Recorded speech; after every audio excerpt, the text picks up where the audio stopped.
जय श्री कृष्णा। कैसे हैं आप लोग फ्रेंड्स। आज की चर्चा जो होने जा रही है वो शुक्र से संबंधित होने जा रही है।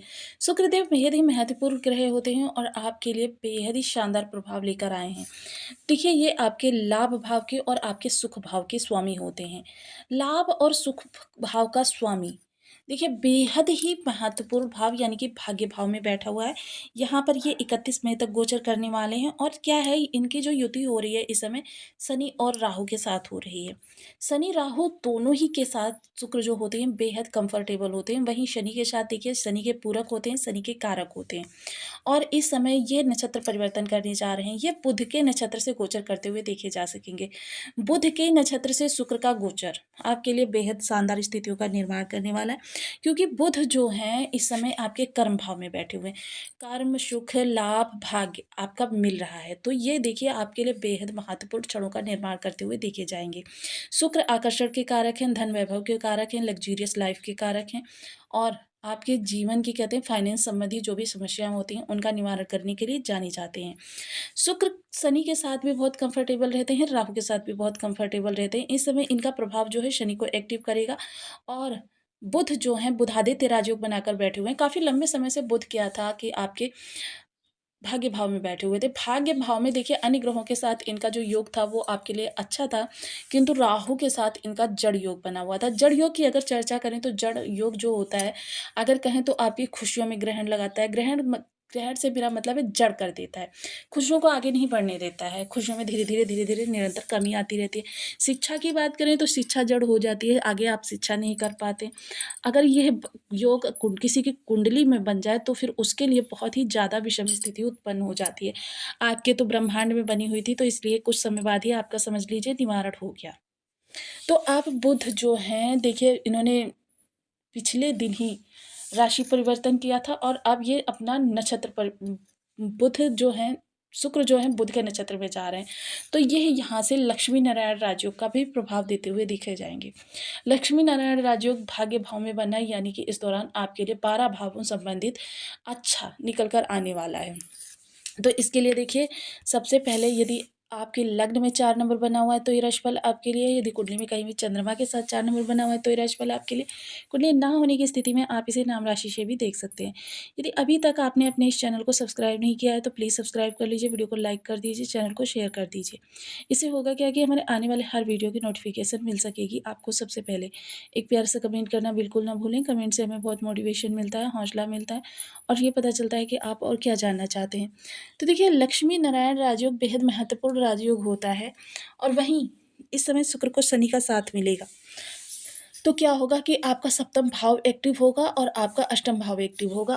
देखिए बहुत से लोग क्या होते हैं जब ये त्रिक भावों की चर्चा करते हैं तो वो डर जाते हैं, लेकिन इस समय ऐसा कुछ भी नहीं है। त्रिक भाव कोई भी हो, चाहे आपका षष्ठ हो, चाहे अष्टम हो, चाहे आपका द्वादश हो, जो भी भाव आपका प्रबल होता है या जिसका स्वामी बहुत प्रबल अवस्था में होता है, तो समझ लीजिए कि उससे जुड़ी हुई जो भी समस्याएं आपके जीवन में आ रही हैं उन समस्याओं से, यानी कि समझ लीजिए कि आपके स्वास्थ्य में दिक्कत है, फीवर हो गया, तो क्या होगा तुरंत आपको डॉक्टर मिल जाएगा और उसके द्वारा दी गई मेडिसिन तुरंत आपके ऊपर प्रभावी होगी और आप तुरंत उससे निवारण प्राप्त कर लेंगे। अब क्या होता है जब ये भाव कमज़ोर होते हैं, इनका स्वामी कमज़ोर होता है, तो क्या होता है आपको फीवर चढ़ता है, आपको लंबे समय तक डॉक्टर भी उपलब्ध हो जाएगा, तो सहूलियतें भी मिल जाएँगी, लेकिन क्या होगा मेडिसिन कुछ ऐसी होगी या कुछ ऐसा एनवायरनमेंट होगा, लंबे समय तक आपको फीवर से राहत नहीं मिलेगी। तो ये सिर्फ़ अंतर हो जाता है, लेकिन क्या होता है जब इनका स्वामी शक्तिशाली अवस्था में होता है तो आपके लिए अच्छा ही होता है। अब अगर चर्चा करें इस दौरान शुक्र का विशेष प्रभाव, तो शुक्र देखिए इस समय रेवती नक्षत्र से गोचर करेंगे और रेवती नक्षत्र की अगर चर्चा करें तो इसका प्रथम नवांश जो होता है वो धनु राशि के अंतर्गत आता है। धनु दूसरा मकर राशि के अंतर्गत आता है जिसके कि स्वामी शनि होते हैं। तीसरा कुंभ राशि के अंतर्गत आता है जिसके भी स्वामी शनिदेव होते हैं और चतुर्थ नवांश जो होता है वह फिर से मीन राशि के अंतर्गत आता है जिसके भी स्वामी शनिदेव होते हैं और रेवती नक्षत्र बुधदेव का नक्षत्र है, जिसके कारण से क्या है कि आपके जीवन में बहुत कुछ अच्छा होने वाला है। सबसे पहले आपकी अगर चर्चा करें तो भाग्य भाव बेहद बलवान अवस्था में। देखिए जीवन में आगे बढ़ने के लिए हमें दो चीज़ें बहुत महत्वपूर्ण चाहिए होती हैं। एक तो हमारे प्रयास, जो हम दिन रात मेहनत करते हैं आगे बढ़ने के लिए, कोशिशें करते हैं कुछ अच्छा करने के लिए, जीवन को अपने बेहतर करने के लिए। दूसरा क्या होता है, गुड लक। जब तक भाग्य आपका साथ नहीं होता है, तब तक आप कितने भी प्रयास कर लीजिए, कितने भी आप कहते हैं हाथ-पैर मार लीजिए, आपके लिए अच्छा नहीं होता। क्या होता है, आपको गिव अप करना पड़ जाता है। आप निरंतर प्रयास करते रहते हैं, करते रहते हैं, करते रहते हैं। जब आपके लिए उधर से सकारात्मक रिज़ल्ट नहीं आता है, अंत में आप हार जाते हैं। किंतु देखिए, सबसे अच्छी बात इस समय की ये होगी, क्योंकि गुरु का विशेष प्रभाव है, तो ये नक्षत्र जो है बेहद आशावादिता का नक्षत्र होता है। आशावादिता,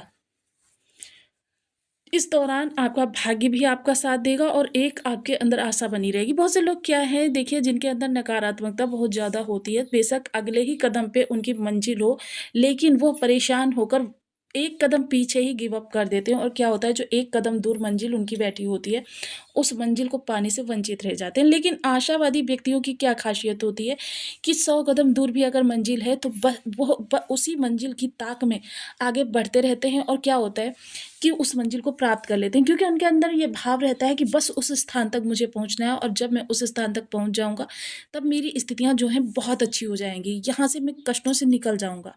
तो वो कभी गिव अप करते ही नहीं हैं। दूसरा क्या होगा, इस दौरान जो है आपकी फाइनेंस संबंधी, क्योंकि फाइनेंस के कारक जो हैं काफ़ी लंबे समय से राहु के साथ जड़ योग बनाकर बैठे होते हैं, तो फाइनेंस संबंधी जो भी दिक्कतें आ रही थी, वो समाप्त होती हुई देखी जाएँगी। इस दौरान आपके ऐश्वर्य में, आपकी लग्ज़रियस लाइफ़ में वृद्धि होती हुई देखी जाएगी।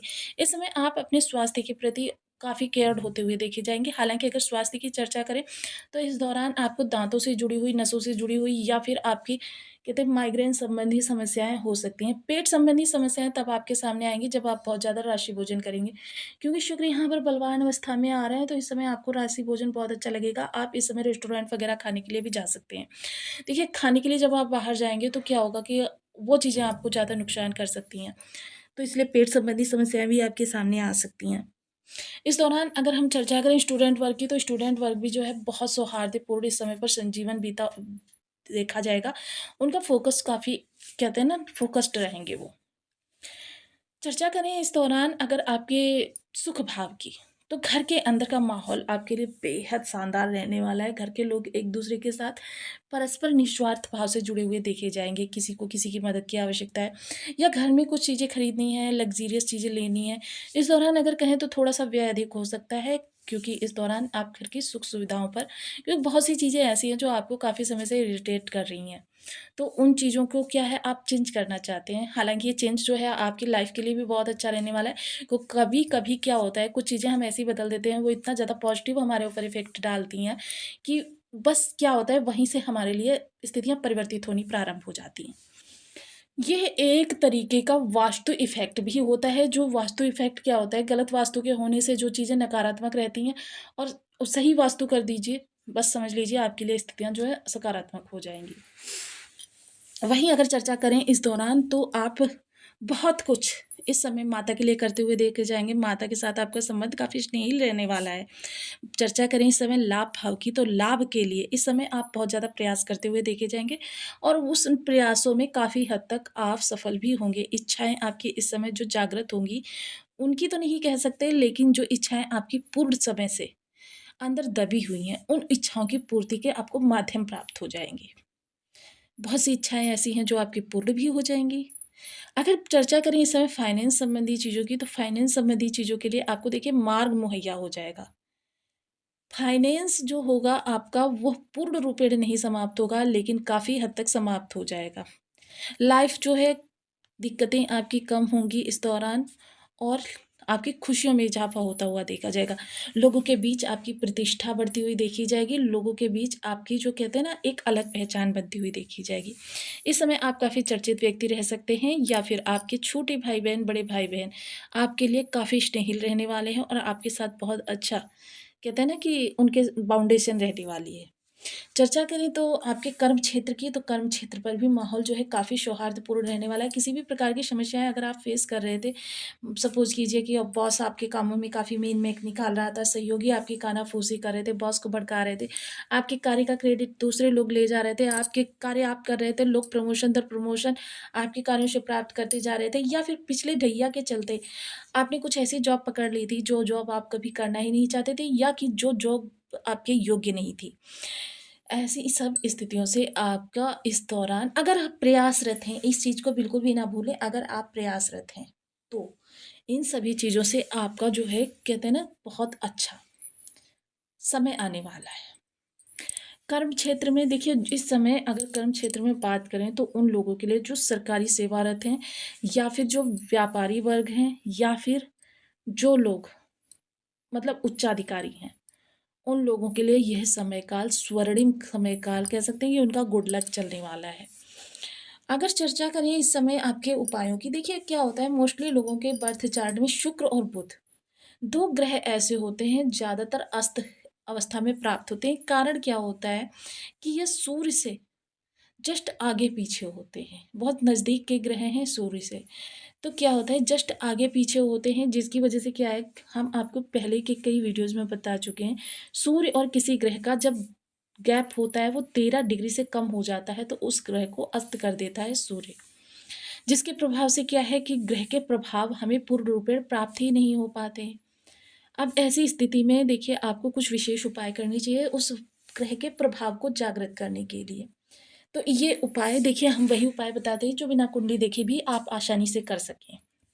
ओम सुन शुक्राय नमः।